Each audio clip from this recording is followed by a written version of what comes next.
मिनश्शैतानिर्रजीम बिस्मिल्लाहिर्रहमानिर्रहीम।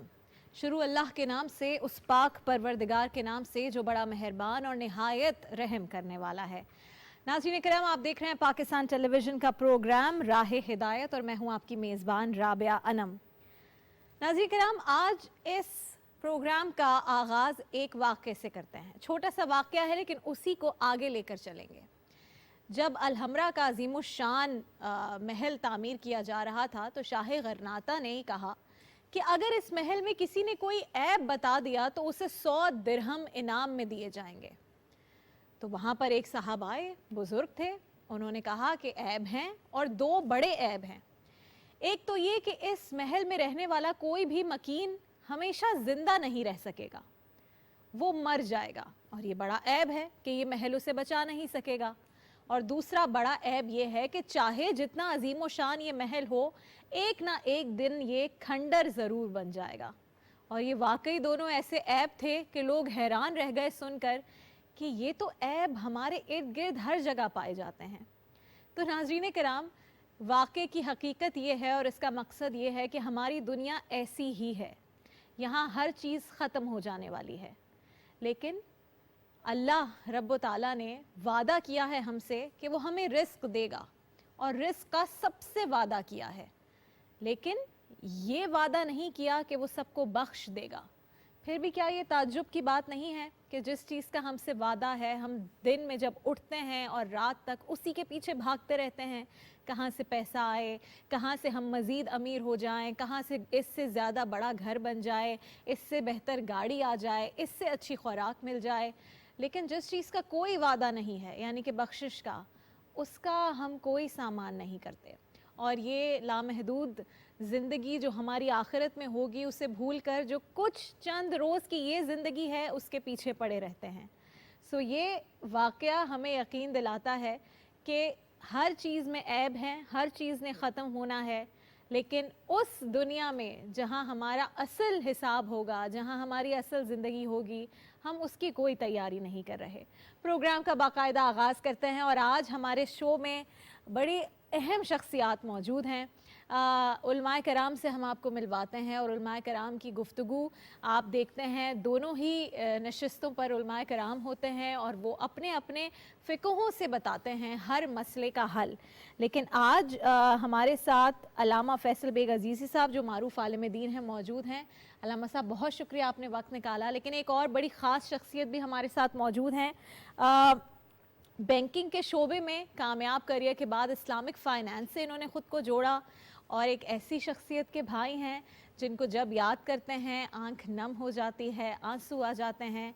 और जुनैद जमशेद मरहूम के भाई यहाँ पर मौजूद हैं, किसी तारुफ के मोहताज नहीं हैं। हुमायूं भाई, we are very thankful that you are here. Welcome to the show. Rabia, thank you very much for having me on your show. और तमाम देखने वालों और तमाम सुनने वालों को राबिया की शो की वसातत से अस्सलाम वालेकुम व रहमतुल्लाह। बहुत सारे सवालात हमारे पास हैं और साथ साथ मैं अपने नाज़रीन को ये भी बता दूं कि आपके जितने सवालात होंगे हम मेहमान के सामने रखते हैं। जो दोनों हमारे पास मेहमानान यहाँ पर मौजूद हैं, आप दोनों के लिए ही जो भी सवालात हों हमें भेज सकते हैं। स्क्रीन पर आपके इस वक्त एक व्हाट्सएप नंबर आ रहा है, आप हमें व्हाट्सएप में ऑडियो मैसेजेस भेज सकते हैं, मैसेज लिख कर भेज सकते हैं, वीडियो मैसेज भेज सकते हैं, हम सब शामिल करेंगे। ईमेल एड्रेस आपके सामने आ रहा है, आप हमें ईमेल कर सकते हैं, आपकी ईमेल्स भी शामिल करेंगे। और साथ में हमारे जितने सोशल मीडिया के प्लेटफॉर्म्स हैं, फेसबुक, ट्विटर, इंस्टाग्राम वगैरह, आप उस पर भी हमें मैसेजेस कर सकते हैं। मेरे पर्सनल अकाउंट्स पे आप लोग मैसेजेस करते हैं, मुझे रोज़ मौसूल हो रहे हैं। बहुत बहुत शुक्रिया for the tremendous feedback on the show. अल्हम्दुलिल्लाह एक बड़ी छोटी सी कोशिश थी कि जो हुल्लड़बाजी है, जो गहमा गहमी वाले शोज़ हैं, उससे निकल कर कुछ हिदायत की बात की जाए और इसीलिए राह हिदायत को पाकिस्तान टेलीविज़न पर शुरू किया गया। हम गुफ्तगू का आगाज़ करते हैं। सबसे पहले अल्लामा साहब, वही बात जो हमने शुरू की कि अल्लाह ने हमसे वादा किया है कि हमें रिस्क देगा, लेकिन फिर भी हम पूरा दिन कोशिशों में लगे रहते हैं कि इस रिस्क को कैसे बढ़ाएं, कैसे कोई ऐसा काम कर दें जिससे ये रिस्क डबल हो जाए, ट्रिपल हो जाए। और इसी असना में हम कुछ ऐसी चीज़ें भी कर देते हैं जो फिर हमें हलाल के रास्ते से हटा देती हैं। पहले तो इस पर कुछ बात कीजिए। बिल्कुल, अल्लाह ताला ने ये वादा किया है कि अल्लाह ताला रिस्क देगा, लेकिन यहाँ पर ये पेश नज़र रहे कि वो रिस्क किस तरह देगा। ایسا نہیں کہ آپ اپنے طرف سے کوئی کوشش نہ کریں اور آپ یہ کہیں کہ اللہ رازق ہے وہ مجھے رزق دے گا. مجھے کوشش کرنی ہے. کوشش کیسے کروں اس کے لیے دین نے پورا ایک طریقہ کار اس کے بتایا راستے ہیں. کہ کیا چیزیں اختیار کریں, کن چیزوں سے اجتناب کریں, اپنی پوری کوشش کریں, اس کے بعد پھر اللہ تعالیٰ کی رزاقیت پر یقین رکھیں, اللہ تعالیٰ رزق دے گا. بالکل ٹھیک ہے. اور یہ بات کہ ہمیں بخشش کا تو ہم سے وعدہ نہیں ہوا, اس کے لیے تو ہمیں کوششیں کرنی ہے, اسے ہم بھول گئے ہیں. جس طرح حصول رزق کے لیے انسان ہر لمحہ یہ دیکھتا رہے کہ میں جو کوشش کر رہا ہوں یہ اللہ تعالیٰ اور اس کے رسول کی تعلیم کے مطابق ہے یا مخالف ہے, وہ یہ پرکھتا رہے کہ میری یہ بات اللہ کی مرضی کے تابع ہے, اس کے رسول کی مرضی کے تابع ہے تو ٹھیک ہے, اگر اللہ اور اس کے رسول کی مرضی کے مخالف ہے تو اس کو ترک کر دے. گویا ہر لمحہ اپنے آپ کو آزمائش سے گزارتے رہنا, قرآن اور سنت کو معیار جاننا اور اپنے ہر عمل کو اس کسوٹی پر پرکھنا, جو چیز اس کے مطابق ہو اس کو اختیار کر لینا, جو اس کے منافی ہو اس کو ترک کر دینا. اگر انسان اخلاص کے ساتھ یہ کرے گا تو پھر اللہ تعالیٰ رزق بھی دے گا اور بخشش بھی فرمائے گا. ہمایوں بھائی, ہمارے یہاں اب کیونکہ یہ کہنا چاہیے کہ ٹی وی کا, انٹرٹینمنٹ, سوشل میڈیا کا اتنا ایک فاسٹ دور چل پڑا ہے, فون ہر وقت ہاتھ میں ہوتا ہے, آپ دیکھ رہے ہوتے ہیں کس نے کون سی نئی گاڑی لی, کس نے کب گھر شفٹ کیا, تو ہم بھی اس دوڑ میں اتنے سپیڈ میں ایک معاشرہ پورا چل پڑا ہے. پہلے کسی کا بڑا گھر ہو یا چھوٹا گھر ہو سب ایک جیسے ہوتے تھے, کسی خاندان والے میں ڈفرینس نہیں ہوتا تھا. اب یہ کلاس ڈفرینس بہت زیادہ ہو گیا ہے. اس میں ایسا ہوا ہے کہ ہم یہ بھول گئے ہیں کہ حلال حرام کیا ہے, اور بس ایک دوڑ ہے کہ یہ چیز حاصل کرنی ہے. ہاں رابعہ بالکل صحیح آپ کہہ رہی ہیں. اور دیکھیے بیکاز اویئرنیس بہت ہے, جب اویئرنیس ہوتی ہے نا تو ایک موبلائزیشن لازم ہوتی ہے اور پھر وہ آپ کو پورا معاشرہ بدلتے ہوئے نظر آتا ہے. لیکن دیکھو ایک چیز ہمیں نہیں بھولنی چاہیے, اور میں جو آپ سے باتیں کر رہا ہوں وہ میں نے گوگل پہ نہیں پڑھی, وہ ہیں جن سے میں گزرا ہوں, میں نے اپنے خاندان میں چینج دیکھا ہے. دیکھو اللہ نے نا ہمیں باقیوں کے مقابلے میں مسلمانوں کو اللہ نے دو بہت بڑی نعمتیں عطا فرمائیں. ایک اللہ نے اپنا قرآن اور ایک اللہ نے سیرت نبی صلی اللہ تعالیٰ علیہ وسلم. اگر ہم اپنی زندگی میں ان دو چیزوں کو پکڑ لینا تو, اور پکڑ خالی یہ نہیں کہ میں نے پڑھ لیا جی, بڑا جی تیر مار دیا میں نے قرآن پڑھ کے, اس نیت سے پڑھیں کہ یار اس میں جو اچھی چیزیں ہیں نا ان پہ مجھے عمل کرنا ہے, تو کیا ہوتا ہے کہ آپ کی لائف میں ایک بیلنس آ جاتا ہے. بالکل بے شک. دیکھو ابھی میں ان سے ایک بات کر رہا تھا, میں ان کو بتا رہا تھا کہ میں نے بڑوں سے سنا کہ 3 چیزیں ایسی ہیں جو اللہ اپنے خصوصی خزانوں سے اپنے خصوصی بندوں کو دیتے ہیں. ان میں کیا ہے, سب سے پہلی چیز صبر, اور صبر کے ساتھ اللہ کہتے ہیں میں صابرین کے ساتھ ہوں. یہ ہمیں باتیں سمجھ نہیں آتی تھیں, جب یہ ایکسپیرینس کیا تو سمجھ میں آیا او اچھا اس کا یہ سب بے مقصد. صبرے ہو گئے, کسی میں صبر نہیں رہا. دوسری چیز معافی کرنے کا مادہ, اور تیسری چیز اس بات کا مکمل یقین کہ وَتَرْزُقُوا مَن تَشَاءُ بِغَيْرِ حساب. رزق دینے والی ذات اللہ کی ہے. اللہ نے نہ رزق تمہاری تعلیم سے جوڑا ہے, نہ تمہاری دکانوں سے جوڑا ہے, نہ تمہاری فیکٹریوں سے جوڑا ہے, نہ تمہارے سٹیٹس سے جوڑا ہے, نہ تمہاری کسی بھی اور ترتیب سے جوڑا ہے. اللہ کہہ رہے ہیں میں دیتا ہوں, بے حساب دیتا ہوں, جیسے چاہتا. ان پڑھ کو چاہے تو کروڑ پتی, پڑھے لکھے کو چاہے تو پینی پینی. یہ آہستہ آہستہ بات سمجھ میں آتی ہے, اور اس کے لیے بہترین طریقہ کیا ہے, بانٹنا شروع کرو اللہ کی راہ میں. دیکھو ہمارے دلوں میں نا ہمیں بائی نیچر سخی نہیں بنایا گیا, تبھی اللہ نے سخی پہ امتحان رکھا ہے, اور اتنا بڑا امتحان رکھا ہے کہ حدیث میں آتا ہے کہ جو کنجوس ہے وہ جنت کی شکل نہیں دے سکتا. سخی پہ رکھا گیا ہے نا. تو سخی کیسے بنانا ہے دل کو, اب یہ دیکھو ساری انٹر کنیکٹڈ ہے. پھر میں وہی سوچ رہی تھی کہ سخی بھی اگر آپ ہیں تو شو آف نہیں کر سکتے, اگر آپ نے دے بھی دیا کسی کو. اچھا دیکھو, ہاں تم صحیح کہہ رہی ہو رابعہ, لیکن ابھی شو آف میں نہ جاؤ, ابھی بیسکس پہ رہو, ٹھیک ہے نا. ہمیں ابھی بیسک سے پکڑو گے نا, آہستہ آہستہ اللہ سب بلڈ کر دے. بالکل ٹھیک ہے. پہلی چیز کیا ہے کہ دل سے مال کی محبت کو نکالنا ہے. اب اس کا نبوی نسخہ کیا ہے اور قرآنی نسخہ کیا ہے, کیا ہے, بانٹو اللہ کی راہ میں. ٹھیک ہے, اگر تمہارے پاس 100 روپے ہیں تو 100 روپے والا 1 روپے بڑے آرام سے بانٹ دیتا ہے. 5 में थोड़ी तकलीफ हो रही ना, वहां जाओ, 5 में जाओ यार। अच्छा, और अगर टेस्ट मारना है 7 रुपए पे चले जाओ, अब तकलीफ हो रही है ना, तकलीफ हो रही है। तो उधर से वहां से मामला शुरू ये होता है, फिर अल्लाह ताला आस्ता आस्ता तौफीक देना शुरू करते हैं। और दूसरा फायदा क्या होता है, दूसरा फायदा ये होता है कि अल्लाह ताला फिर आपको वहां से देना शुरू करते हैं, आपको पता नहीं होता कहाँ से माल आ गया। बिल्कुल। दूसरा जो फायदा कहते होता है। हैं गैब से अल्लाह ने रातों रात इतना तीसरा फायदा क्या होता है, तीसरा फायदा ये होता है कि माल की में बरकत बढ़ने लग जाती है। अच्छा ना, बरकत is a word that you will never find in any dictionary. That's true. बरकत है क्या? और मैंने बड़ों से सुना कि देखो 2 मुर्गियां हैं, दोनों की किस्मत के 8 दाने हैं। एक के 8 दाने अल्लाह ने नीचे चोंच के रख दिए हैं, खाती है, सो जाती है, याशी करती है, अपने मजे करती है। एक के 8 दाने पूरे कमरे में फैलाए हैं, तो बेचारी सुबह से दोपहर, दोपहर से शाम, शाम से रात, जब घर पहुंचती है वापस अपनी जगह के ऊपर पहुंचती है, वही 8 दाने खाए, लेकिन कितनी जद्दोजहद की। तो बरकत क्या होती है? बरकत ये होती है कि थोड़ा माल आपको पूरा हो जाता है, और सेकेंडली वो उसको अल्लाह आसान कर देता है। आसान कर देता है अच्छा, अब जब आप इसका मजा चखने लग जाते हैं ना, तो आपको खुद ही समझ आ जाता है। कि ये बरकत उसके बाद आपको दावत की जरूरत नहीं फिर पड़ती। नहीं पड़ती। फिर आपको पता होता है कि यार ये जो मुझे आ रहा है ना माल, यार मैंने तो इतनी मेहनत नहीं की, कैसे आ गया? यार मैंने तो इतनी जद्दोजहद की नहीं, कैसे आ गया? फिर जो मजा चखने लगता है ना बंदा, तो फिर उसको रियलाइज होता है कि यार ये अल्लाह की तरफ से हो रहा है। बिल्कुल सही बात। और जैसे ही ये रियलाइजेशन दिल में आती है कि वह तर्ज़ुक़ू मन तशाउ बिगैरि हिसाब, तो फिर थोड़ा सा एक चेक, स्पीड ब्रेकर लगता है कि नहीं बिल्कुल यार ठीक मैं बात। हराम से थोड़ा बच जाऊं। बच जाऊं। अब ये मैं प्रैक्टिकल बात बता रहा बिल्कुल सही बात हूँ, ये है। मैंने कहीं पढ़ी नहीं है। It's very You know? Interesting, मुझे मजा आया सुनने में। फिर एक और चीज इसका एस्पेक्ट ये भी निकलता है, हमें ब्रेक पर जाना है, कि फिर जब आपको ये अंदाजा होना शुरू होता है कि मैंने किसी की इतनी मदद की थी और मुझे बगैर कुछ किए अल्लाह ने और दे दिया, और ये मेरे लिए गिफ्ट है। जब आपको ऐसा गिफ्ट फील होता है कि अल्लाह की तरफ से आपके लिए शायद क्योंकि आपने ये किया था, तो ये भी एक बड़े मज़े की फीलिंग होती है। इसी तरह के और भी चीज़ों पर हम बात करेंगे, लेकिन आपके सवालात बड़े अहम हैं जो अब हमने शामिल करने हैं, और मेरी टीम मुझे बता रही है कि अब सवालात जितने पहले के हमारे पास हैं उससे डबल अभी शो शुरू होने के बाद आना शुरू हो गए हैं। तो ये सारे सवालात हम शामिल करेंगे इंशाल्लाह इसी शो में। एक छोटे से ब्रेक के बाद आपने कहीं नहीं जाना।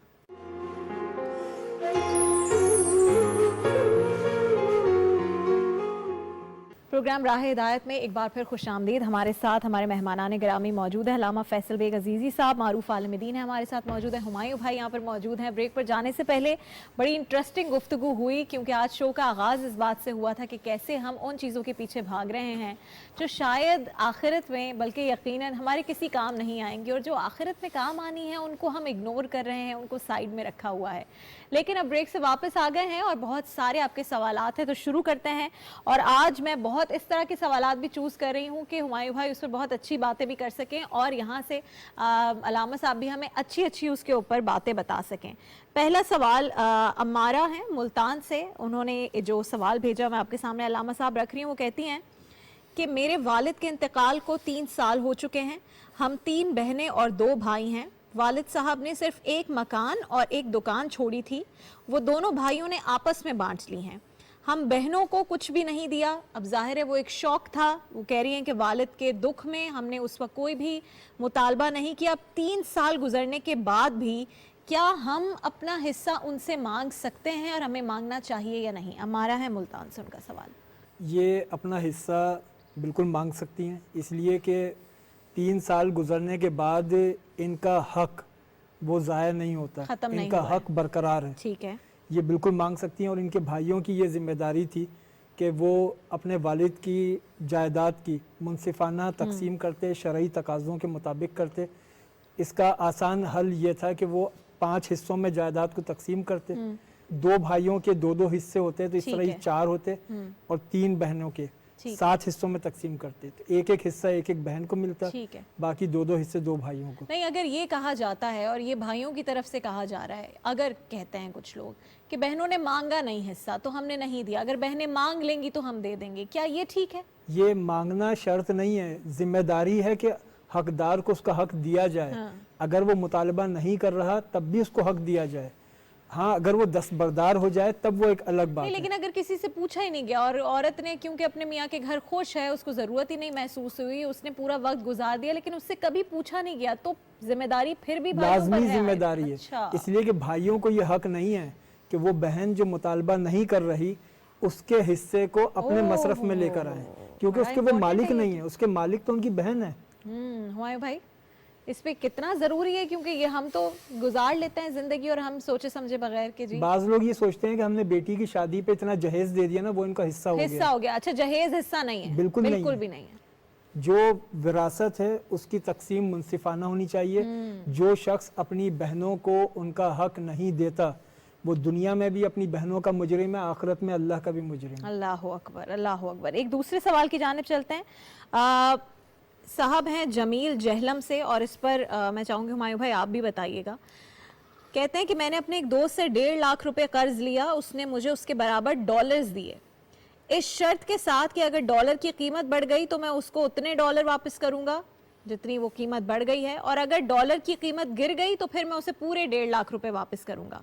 तो कह रहे हैं कि मैंने तो पैसे ले लिए हैं, अब मसला ये है कि क्या ये सूद होगा जिस तरह से वो मुतालबा कर रहे हैं, या ये नहीं होगा, सूद इस पर क्या है? ये जमील हैं जहलम से। मुफ्ती साहब, जिस रकम को इन्होंने बतौर कर्ज लिया है उसकी अदायगी उसी में या उसी की मतबादिल रकम में होगी, यानी चाहे 1.5 डॉलर लाख के मुतबादिल ही डॉलर्स देने चाहिए, चाहे वो डॉलर गिरे या बढ़े। यानी अगर इन्होंने 1.5 लाख लिया है तो 1.5 लाख पाकिस्तानी या फिर किसी भी करेंसी में जिसकी वैल्यू 1.5 लाख बनती हो, इनको वो वापस करना है। लेकिन जब डॉलर में वापस करेंगे तो फिर देखो ज्यादा ये देने पड़ेंगे। आप इसमें बताइए क्या है, हुमायूं। ये एक फाइनेंशियल मैनेजमेंट में एक प्रोडक्ट कहलाती है, इसको बोलते हैं ऑप्शन। ये टेक्निकल लफ्ज बोल रहा हूँ। अरबी में उसको बोलते हैं गरर और इंग्लिश में बोलते हैं अनसर्टनिटी। हाँ, सो अनसर्टनिटी अगर किसी भी ट्रांजैक्शन में आ जाए तो वो हलाल नहीं है। फॉर ठीक है। एग्जाम्पल अब ये जो है ना, ये ऑप्शन है कि मैंने एक 1.5 लाख पे मौजूदा वक्त की कीमत पे डॉलर को एक कीमत सेट कर दी, इसको बोलते हैं स्पॉट कीमत। और मैं ये कह रहा हूं कि अगर बढ़ गया डॉलर, मतलब मेरी वैल्यू रुपी कम हो गई तो मुझे वही रुपी दे देना, और नहीं बढ़ा तो जो इंक्रीज है वो भी वो चाहिए। भी देना, ये नहीं, ये नहीं हो सकता। अवॉइड कर जाए। कोई रकम इतनी बड़ी तो है नहीं कि यार वो उनको उस पर 1.5 लाख पे 1.5 लाख मिल जाएगा, ऐसा भी कोई नहीं है। डॉलर अगर 160 का है तो 158 का हो जाएगा, 162 का हो जाएगा। लेकिन अगर मैं अपनी छोटी सी अकल के मुताबिक देखूं तो मेरे ख्याल है कि ये अलाउड नहीं है। This is a financial product जिसको हम बोलते हैं ऑप्शन, और इसमें मुझे गरर नजर आता है। जब भी आपकी ट्रांजैक्शन डेट, आपकी ट्रांजैक्शन अमाउंट और आपका पे बैक पीरियड फिक्स नहीं होता तो उसको बोलते हैं गरर। अच्छा, तो और इसमें से अगर इन तीनों में ये ट्रांजैक्शन इन दो में फिट आ रही है तो अनसर्टेनिटी है तो आप नहीं लें। और अच्छी बात भी है, अगर वो दोस्त भाई भी सुन रहे हैं हमें, तो अगर आपसे उन्होंने 1.5 लाख रुपए तलब किए हैं, भाई उन्हें 1.5 लाख रुपए दे दें। अगर आपके पास डॉलर्स हैं, अच्छी बात है, आप डॉलर्स की मद में 1.5 लाख दें। एक और सवाल हम शामिल करेंगे। हमारे पास एक बहन ने ये सवाल किया है, वो कहती हैं कि मैं MBBS डॉक्टर हूँ, नवंबर में मेरी शादी हुई है।